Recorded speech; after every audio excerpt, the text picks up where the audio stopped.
Oh shoot, y'all know what time it is. Let's get these bird box challenges up and going again.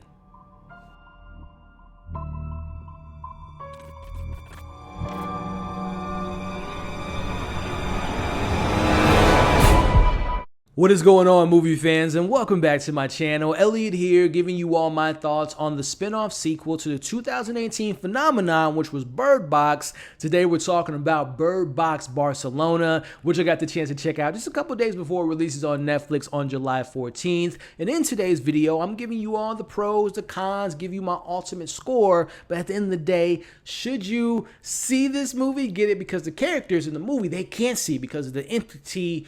Yeah, it was a pretty bad joke, but was it as bad as this movie? We'll be discussing that and much more in today's spoiler-free review. But first, let's start the conversation in the comments. Let me know if you were a fan of 2018's Bird Box and if you were excited for the spin-off sequel. And of course, once you've seen it, let's talk pros and cons. But let me know if you want to see more spin-offs. Do you want to see a continuation of 2018's Bird Box?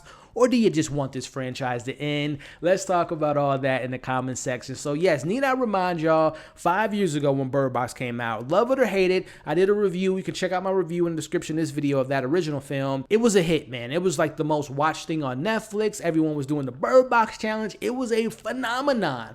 But that was 5 years ago. So the question is this live up to the hype? Is this something worth checking out? Is it better than the original? We're going to get into that in today's review, but just to let y'all know as far as like the whole idea, like, okay, is this a direct sequel, a spin-off sequel? So for clarification, it is a spin-off sequel, meaning that it takes place in the same universe and somewhat in the same time frame, just a couple months adjusted or so, but they do not address much of anything that happens in 2018. There is no characters popping up or Sandra Bullock making a surprise cameo like the Avengers or something like that. No, it's a kind of its own thing in the same world. So with all that being said, let's talk about my pros. And first thing I want to talk about is I've only watched the first Bird Box the one time, and I might rewatch it because I've saw the spinoff now. But what I do remember about that movie, there were some good themes, some good performances, but it was very dark and sinister, especially when our characters came across this entity, which was very unknown. But again, if y'all remember, when you took off your blindfold,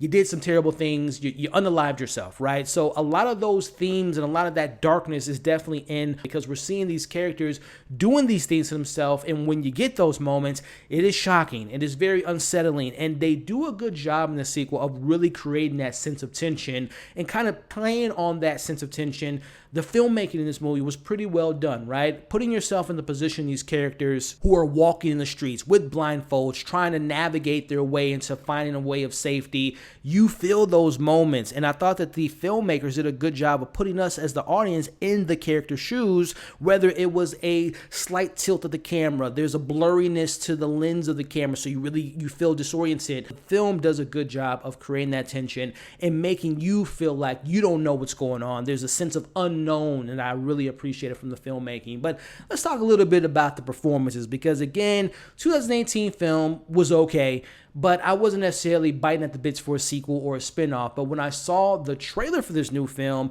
there were two actors that got me excited. Number one, Georgina Campbell, who was in last year's Barbarian. I thought she was great. And then you have Calva, who was Manny in Babylon, one of my favorite films of last year. So I'm like, yo, those are two actors I'm a fan of. And I gotta say, in this movie, one of them gets more to do than the other. And not giving too much away, the one actor that does get more screen time does give me what I like about them as an actor. You're rooting for the character. They have the more vulnerable moments that I enjoyed.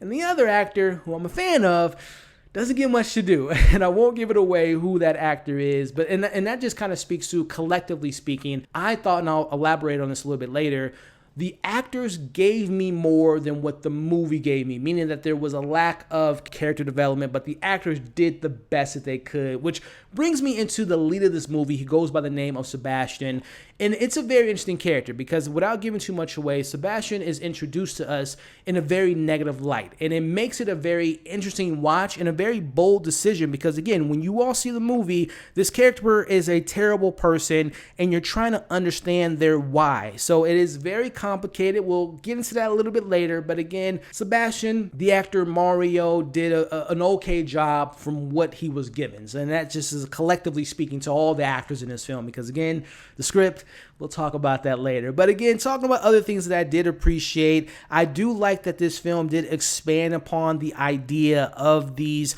unblindfolded survivors who were gone insane and trying to make you look at the entity.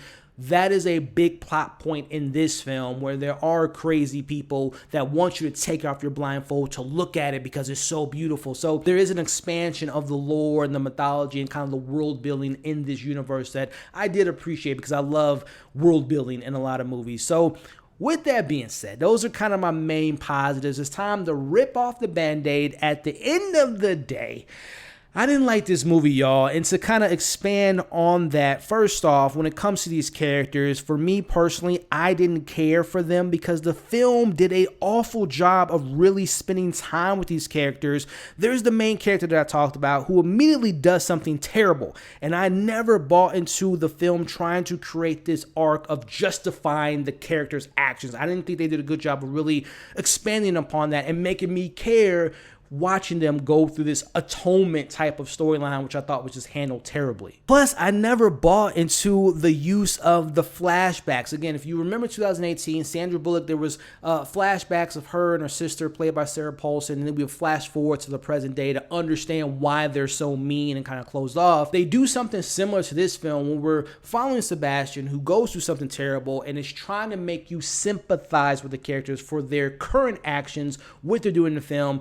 It didn't play out well to me. I never sympathized with them. I personally, like I said, I didn't care about the character, which is a big thing because there's an emotional thread in this film that you're supposed to be like, oh, I want to feel this, but I never really felt it. That just brings me to the supporting characters, who I thought were extremely one-note and dull and very uninteresting. Say what you will about that original 2018 Bird Box, but there was a variety of characters. There were characters that were good, that were bad, that were compelling, but this film, they're all just dull. They're all just one-dimensional. And there's not much to their story. There's not much backstory. They say one or two lines, but you never really feel that gravitas. You never really feel that human connection because the story is very lacking in this movie. Now, final points, you would think that there would be a much better explanation or more backstory of the entity, where it comes from, what is the purpose, but in this film, no, you don't get much of an explanation. They kind of dance around it. They give you hints every now and then. And again, I understand you want to build anticipation, you want to build suspense,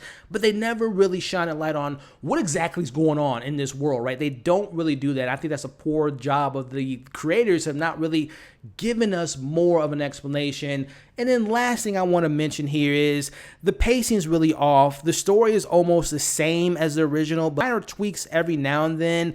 And without giving the ending away, to me, it was very anticlimactic, very dry, and it didn't really pack that emotional punch that I think they were trying to intend for in this sequel. And ultimately, too, it wasn't scary. It's just not a film for me at the end of the day. But hey, before I give you all my score and let you know if I think you should check it out, I want to thank you all for sticking around to this point in the video. If you're enjoying the conversation, hit the thumbs up, consider sharing the video, leaving your thoughts in the comments, and also consider subscribing to the channel. Overall, Bird Box Barcelona, I don't get the point of this film being a spin-off sequel because it felt more of a soft reboot with nothing new or exciting to add or to really make it interesting. I personally would have liked a continuation of 2018's Bird Box versus this spin-off because ultimately it was just a flat film to me. I'm going to give Bird Box Barcelona a 1.5 out of 5. Yes, very low score. It was hard for me to get through this movie because it was just so uninteresting. Again, when you don't care about the characters, and I'm just speaking for myself, it makes this almost 2-hour film just a dread to get through. So I didn't like it, but hey, that's just my thoughts. Some of you all might gravitate towards this film a lot more because they do definitely dive more into a religious angle in this movie than they did in the first one, which didn't really work for me. But I want to know your thoughts, pros, cons, favorite moments, least favorite moments.